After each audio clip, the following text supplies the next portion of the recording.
I wanted to ask you, Andrew, about the death of a First Nations youth in a BC group home.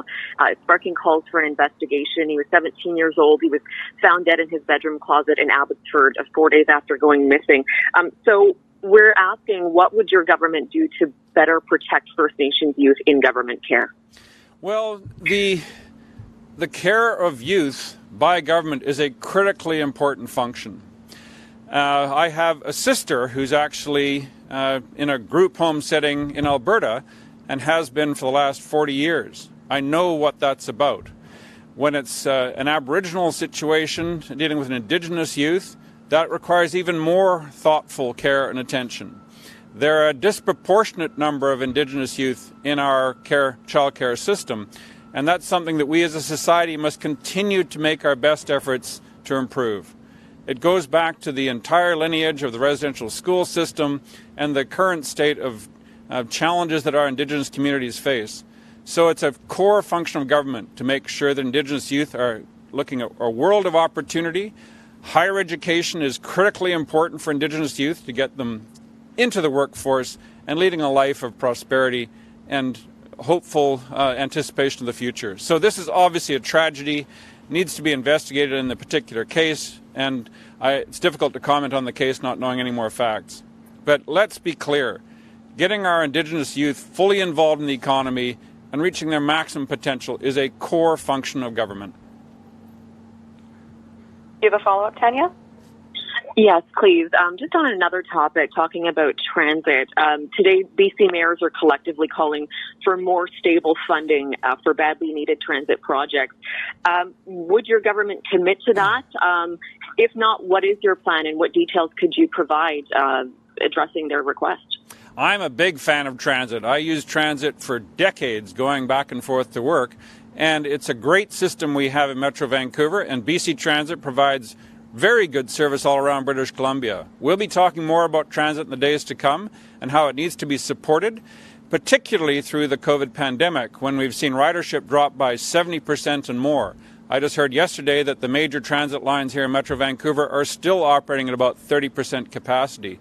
That means there's major stress on the transit system. We have to get the system through the pandemic and improve it as time goes by so that we can have the kind of life you find here in Port Moody, where people can work downtown, they can work farther out in Douglas College in Coquitlam, they can get to Surrey in a matter of minutes. That's the future of the Lower Mainland, and we have to make sure it's supported.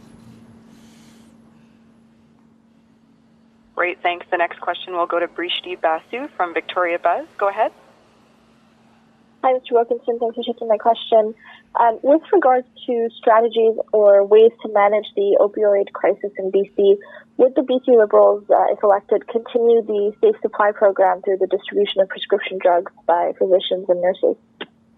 Well, I've been saying for some time now that my medical experience teaches me that there are some people in our society who are going to require continued supply of clean, safe drugs probably for the rest of their lives. But that should not be our primary approach to drug addiction. We've got to provide a pathway to get people off drugs. We've got to provide prevention tools. We've got to provide the ways for people to lead a meaningful life without being dependent on drugs. That's got to be our goal as a society, and some people, unfortunately, will require lifelong supplies of clean, safe drugs, but they will be a small number. You have a follow-up, Brishti? Yes, and in terms of how to treat patients with complex mental health care needs, are there any plans to open or reopen any facilities to provide wraparound support? Well, what we see right now under the NDP is a total failure in terms of dealing with mental health and addictions and housing.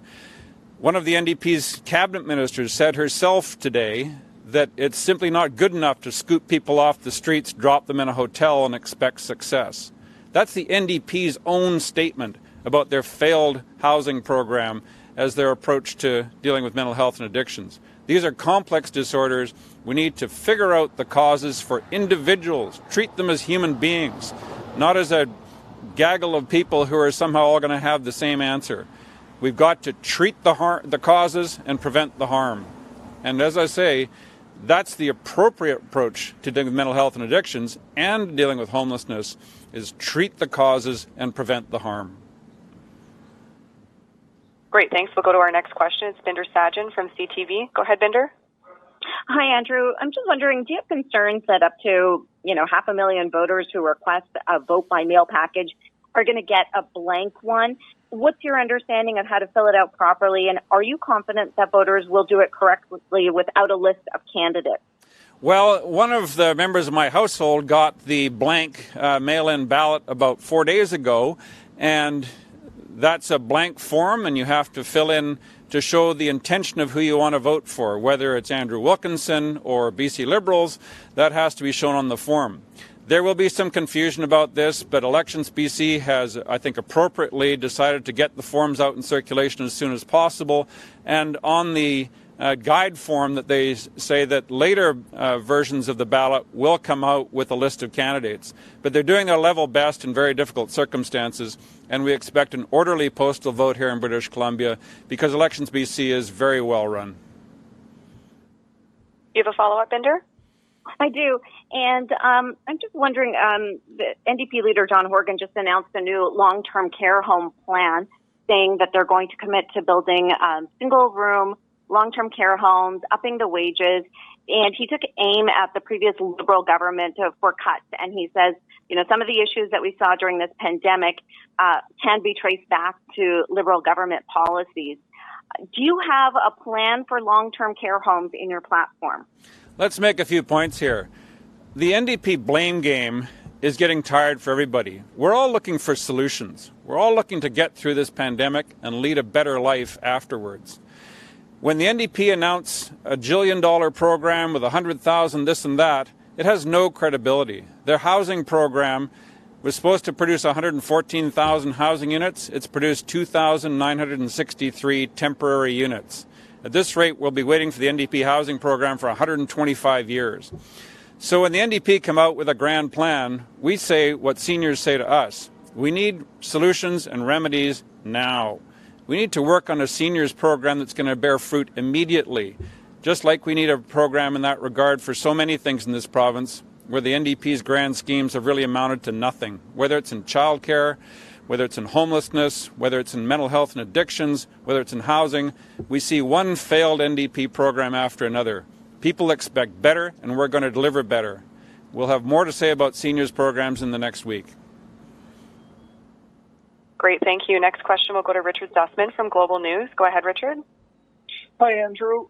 What has your candidate, Gary Finn, told you about his involvement in and knowledge of a group chat requesting information from voters, including social insurance numbers and driver license numbers? Well, I first heard about this about half an hour ago, and I understand it's been reported to Elections BC. And of course, as this mail-in ballot phenomenon gets the attention of the public and the voters, there's going to be some confusion. But we have to be clear that it's the obligation of candidates to follow the law, and we expect that of them. And as this unfolds, we'll see if Elections BC has a position that we will, of course, respect. Do you have a follow-up, Richard? Do you believe that Gary Finn has followed the law? Are you concerned that he has broken the law? And I'm disappointed to know that you weren't watching Global News last night when we had this story on. Well, I was trying to get back from Comox Courtney, and it's hard to watch your news on the airplane, Richard. But to the point, I just heard about this half an hour ago. I don't want to speculate as to what happened, but obviously it's been reported to Elections BC. They will make their determinations, and we will, of course, respect them. And we do hope for a very quick response from Elections BC under the circumstances. There is a lot of confusion out in the public about the mail-in ballot, and Elections BC is doing its best, and we will hope to have more clarity in the days to come. Thank you.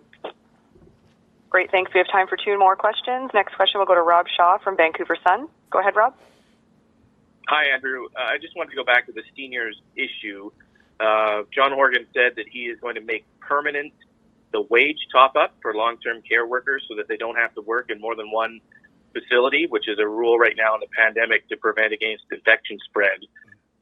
What do you think of that permanent top-up and the permanent rule that going forward you don't have to work in more than one facility at a time? Well, I think we all know that in the long-term care space, there are some people who choose to work part-time and in multiple facilities, and that has proven to be a problem during the pandemic because of the risk of carrying the virus back and forth between different facilities. So the medical health officer, Dr. Bonner Henry, very wisely 6 months ago said that it was going to come to a stop and people would have a single workplace. That needs to be sorted out in terms of the manageability of the lives of those workers, and there will have to be adjustments made, and there will clearly have to be adjustments in how that workforce conducts itself in terms of having more than one employer, and also in how much they're compensated to make sure that it's a workable situation for them as long-term care workers. We need those workers. We need those people to be taking care of our seniors. They need to be properly compensated so that they can do the job safely working in a single facility. Do you have a follow-up, Rob? Yes, thanks. And also on seniors care, John Horgan was saying he's going to invest in building more public facilities, but when asked about kind of his future vision for that, he said there'll be a mix of private and public. Do you have a similar kind of vision for what you think seniors care would look like under a Liberal government? Is it an investment in public facilities or a sort of continuation of the private sector leading these facilities with the health authorities and in partnership, or what does it look like under your vision? My mother lived in assisted living for about 15 years and then transferred to a more active care environment and then eventually died in a seniors dementia care facility. I know what that feels like, I know what it looks like, and what you do not want to do is disrupt seniors who are in a very established, satisfying environment where they have friends, they have familiar staff people, and so to come along and say that's going to be disrupted because of an ideological agenda is just plain wrong. So the second part of that is when we hear about NDP visions, we think of all kinds of good visions they've had, like 114,000 housing units that are nowhere to be seen, like $10 a day daycare that is a pilot program and that was just a slogan. So I'm very skeptical of NDP visions because they usually turn out to be mirages. Great, thanks. We have time for one more question today, and that will go to Rob Buffum from CTV News, Vancouver Island. Go ahead, Rob. Oh, hi, good morning. Thanks for your time. I have a couple questions related to the tourism industry. As we all know, it's been hit extremely hard by the pandemic, and as we get into the fall and winter months, all over the province, places like Victoria, there's going to be businesses just hanging on. I'm wondering if your government's elected, what would you do to try and help the tourism sector? You know, I heard from a woman who is the chair of the BC Bear Viewing Association back in May. She said they have zero revenue this year. They had to return all the deposits to those tourists coming from Germany and Japan and Brazil to see bears in British Columbia. So they're in a dire situation, having fixed costs and zero revenue.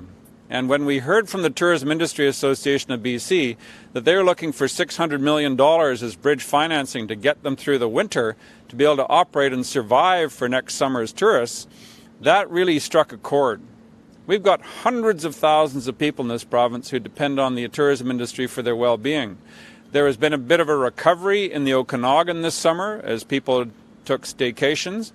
But certainly when you go through the streets of Victoria, the hotels are empty. The souvenir shops are going broke. We are in a bad place in the tourism industry, and they need to have hope. They need to have support. And we'll be talking about that more in the days to come. Because sadly, what we saw from John Horgan was they delayed any possible opportunity until 3 days before calling an election. And instead of getting $600 million in support, the tourism industry got a consultation process to be embarked upon after the election. That's just cruel. That's just so dismissive, so cold-blooded, because these people are looking forward to a Christmas where they might be declaring bankruptcy thanks to the NDP. You have a follow-up, Rob? I do. So I take it from your response that some specific details from your party in terms of what you would do to help these businesses will be coming later with your platform. But I'm wondering if there's anything specific you can tell me, perhaps even related to, say, the other day when you announced the PST cuts, I believe you'd referenced that, that was going to have a benefit to tourism businesses as well. Can you maybe comment on that? Yeah, Yeah, the PST cut is obviously helpful to tourism businesses because it reduces the cost of the things they have to put together to run the programs, whether it's a speedboat or finishings for a lodge or any of the other things that they need to do to be ready for a tourist season. The costs go down. But what that doesn't do is help them on the revenue side and help them with their bankers. They need to borrow money to operate every summer. They need to hire staff. They need to be able to tell staff when they're hiring people in January or February, there will be some employment for you in April, May, June, at the peak of the tourist season. So this is the kind of reassurance that we're hoping to offer the tourism industry so that they can go into 2021 with some confidence that they have a future. Because an awful lot of them have just been left high and dry by the NDP and left to starve on the beach. That's just so wrong. In beautiful British Columbia, which has so much to offer to tourists and to the tourism industry, suddenly the NDP have just abandoned them. That's fundamentally wrong in this province.